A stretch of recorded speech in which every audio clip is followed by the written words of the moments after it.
রহমানির রহিম। আলহামদুলিল্লাহ, সমস্ত প্রশংসা ও তারিফ মহান আল্লাহ রাব্বুল আলামিনের জন্য, যে মহান আল্লাহ রাব্বুল আলামিন আমাদেরকে বিভিন্ন ফিতনা, বিভিন্ন ফাসাদ, বিভিন্ন ঝামেলা থেকে ফারেক করে এনে আল্লাহর হুকুম জুমার নামাজ রমজান মাসের মধ্যে মসজিদের মধ্যে আসার তৌফিক দান করছেন। সেই মহান আল্লাহ রাব্বুল আলামিনের একবার শুকরিয়া আদায় করি, সকলেই বলি আলহামদুলিল্লাহ। আলহামদুলিল্লাহ। দরুদ পড়ি আকায়ে নামদার তাজদারে মদিনা আহমদ মুস্তফা মুহাম্মদ মুস্তফার প্রতি, সকলেই বলি সাল্লাল্লাহু আলাইহি ওয়াসাল্লাম। প্যারে হাজিরিন, আল্লাহ তাবারক তাআলা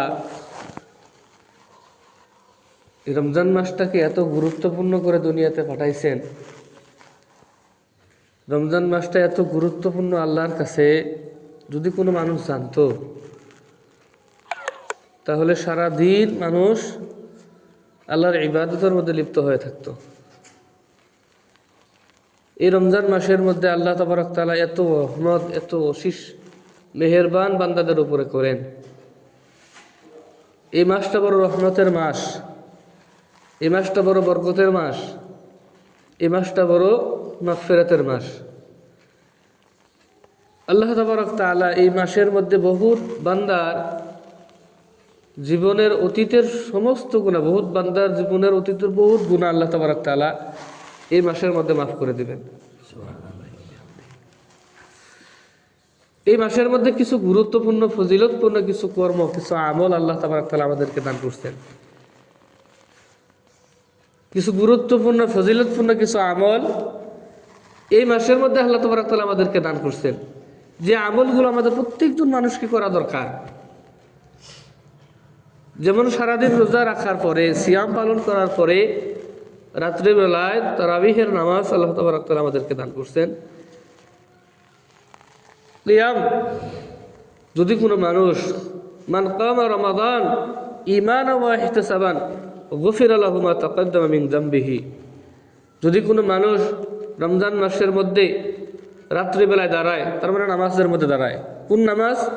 এই হাদিসের দ্বারা কিয়ামুল লাইল, তারাবিহের নামাজের ইঙ্গিত করা হয়েছে যে এই রাত্রিবেলায় যদি কোনো মানুষ রাত্রিবেলায় সারাদিন রোজা রাখার পরে রাত্রিবেলায় দাঁড়ায় যায়, আল্লাহ তাবারক তাআলা ওই বান্দার অতীতের সমস্ত গুনাহ আল্লাহ তাবারক তাআলা মাফ করে দেয়।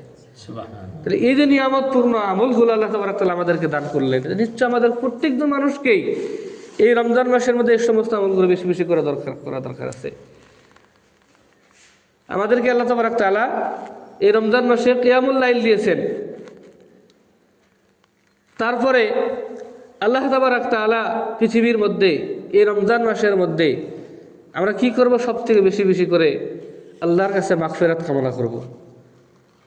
আল্লাহর কাছে বেশি বেশি করে মাগফিরাত কামনা করব, যে আল্লাহ তুমি আমাকে মাফ করো। বেশি বেশি করে ইস্তিগফার করব।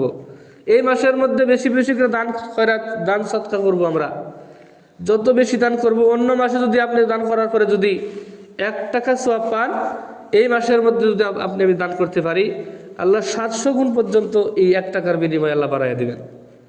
1 টাকা দান করলে এই মাসে 700 গুণ পর্যন্ত 700 টাকা দান করার সওয়াব আল্লাহ তাবারক তাআলা আমাদের আমলনামার মধ্যে লিখে দিবেন। তো অন্য মাসে 1 টাকা দান করা আর এই মাসে 700 টাকা দান করা। তো বেশি বেশি করে আমরা দান খয়রাত, দান সদকা, ফকির মিসকিনকে একে অপরের সাথে মহাব্বতের সহিত, ভালোবাসার সহিত, একজন ফকির মিসকিন আসছে বাড়িতে, তাকে 10 টাকা দিয়ে দিলেন, 20 টাকা দিয়ে দিলেন। দান খয়রাত বেশি বেশি করে করবেন। এই মাসের মধ্যে আর কি করবেন? আমাদের রমজান মাসে রোজার মধ্যে বহুত ভুল ত্রুটি আমার দ্বারা হয় না? নাই, চোখের দ্বারা হয়, হাতের দ্বারা হয়, জবানের দ্বারা হয়।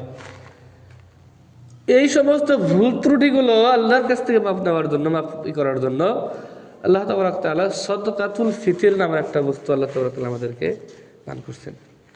এই সদকাতুল ফিতর যদি আমরা আদায় করতে পারি, আদায় করা প্রত্যেকটা মানুষের জন্য জরুরি, তাদের উপরে আদায় করা জরুরি।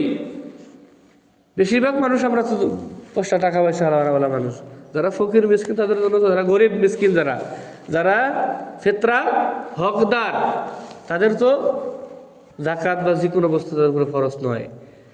আমরা তাদেরকে দান করব। যাদের আমাদের টাকার সম্ভব আছে, আমরা টাকা পয়সা ভালো রোজগার করতে পারি, আমাদের সকলকেই সদকাতুল ফিতর আদায় করতে হবে।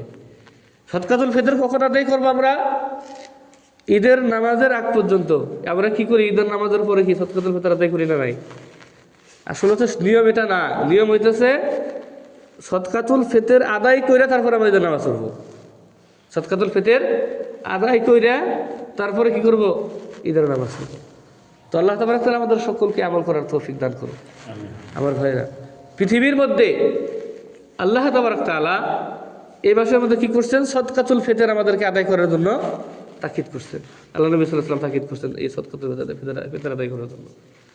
তো ভাই মোহতারাম, এই সদকাতুল ফিতর আমরা প্রত্যেকজন মানুষ গুরুত্ব সহকারে গুরুত্বভাবে আমরা কি করবো? আদায় করবো। আর আমরা কি করি? সদকাতুল ফিতর 10 টাকা 20 টাকা করে সদকাতুল ফিতর দিনে নাই। ধরেন একটা বাড়িতে 5 জন মানুষ আছে, 70 টাকা হলে 5 7 35 350 টাকা। 10 টাকা 10 টাকা করে আমরা কি করি? ফকির মিসকিন আসলে, গরিব মিসকিন আসলে তাদেরকে বিলাই দিই। না, এটা নিয়ম না, এটা নিয়ম না। সদকাতুল ফিতর যদি আমরা আদায় করি, একটা সম্পূর্ণ একটা সৎকার যে পরিমাণ, একজন মানুষের সম্পূর্ণ সৎকার পরিমাণ কি? 70 টাকা। একজনকে 70 টাকায় দিতে হবে। একজন ফকির মিসকিনকে 70 টাকা কি করতে হবে? দিতে হবে। 10 টাকা 20 টাকার জন্য ওরকম করে হাদিসের মধ্যে এরকমভাবে বর্ণনা করা আমার নজরে আমি পাইনি। সদকাতুল ফিতর যদি আমরা আদায় করতে চাই, তো সম্পূর্ণ ফিতরা একজন মানুষকে কি করতে হবে? দান করতে হবে। কারণ একজন মানুষ 10 টাকা দিয়ে কি করবো? 10 টাকা দিয়া কি করব? 70 টাকা দিলে তো সেই মানুষটা কিছু একটা কিনে বাড়িতে খেতে পারবো। সদকাতুল ফিতর আমাদেরকে আদায় করতে হবে। তারপরে সদকাতুল ফিতরের পরে আরো আমল আছে সদকার ভিতরে, দান খয়রাতের ভিতরে পড়ে, যেটা হলো জাকাত। জাকাত আল্লাহ তাবারক তাআলা কোরআনের মধ্যে যে জায়গাতে বলেছেন, আকিমুস সালাহ, হে আমার বান্দাগণ তোমরা কি করো? নামাজ আদায় করো। হে আমার বান্দাগণ তোমরা নামাজ আদায় করো।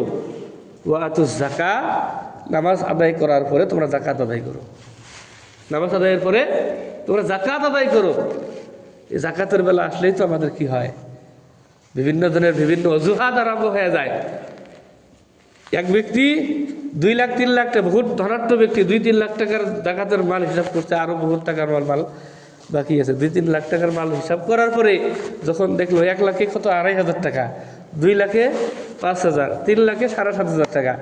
যখন দেখলো আমার 7,500 টাকা আমার গাড়ি থেকে গেছে, আচ্ছা কনসে দেখি একজন মানুষ কামাই রোজগার করার পরে তার নিজের পকেট থেকে 7,500 টাকা মাসে দিব না, কোনোদিন দেব না।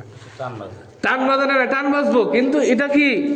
জাকাত আপনাকে আমাকে আদায় করতেই হবে। কারণ ওই 7,500 টাকার মালিক, 3 লাখ টাকার যে জাকাত, 7,500 টাকা ওই টাকার মালিক আপনি আমি না। ওই টাকার মালিক 1,02,500 টাকা, 2,500 টাকা, 1,02,500 টাকা আমাদেরকে দান করতে হবে। ওই 2,500 টাকার মালিক কিন্তু আপনি আমি না। টাকা দান করছে কে? টাকা কে দিছে? আল্লাহ দিছে। 2 লাখ টাকা, 3 লাখ টাকা, 5 লাখ টাকা, 10 লাখ টাকা আল্লাহ আমাদেরকে দান করছেন।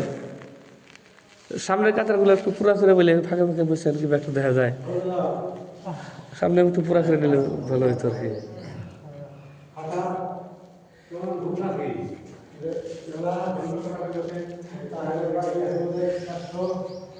1 লাখ 2 লাখ টাকা আল্লাহ আপনাকে আমাদেরকে দান করছেন।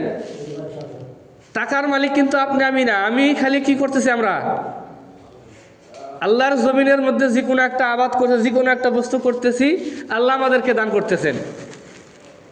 তো এই যে 2, 2.5 লাখ, 3 লাখ, 5 লাখ, 10 লাখ, 20 লাখ, 1 কোটি টাকা যে দিলেন, দেওয়ার মালিক কিন্তু আল্লাহ। এখন আল্লাহ যদি আমাদেরকে 1 লাখ টাকা দেয়, ওই জায়গা থেকে যদি আল্লাহ কয়, হে বান্দা আমি তোরে 1 লাখ টাকা দিলাম, ওখান থেকে তুই কি কর? 2,500 টাকা মানুষকে দান করে দিই। আচ্ছা কোন যে দেখি 1,000 টাকা সে যদি আদেশ করে, আপনি আমাকে 1 লাখ টাকা দিলেন, এমনি আমাকে 1 লাখ টাকা দিলেন, দেওয়ার পরে যদি আপনি যদি কোন 2,500 টাকা আপনি অন্য কাউরে দিয়ে দিয়েন, আচ্ছা দেওয়ার জন্য আমরা বাধ্য না? নাই, আমরা দেওয়ার জন্য বাধ্য না? নাই, আমরা সকলেই কিন্তু দেওয়ার জন্য বাধ্য। আমরা সকলেই দেওয়ার জন্য বাধ্য, দিতেই হবে আমাদেরকে।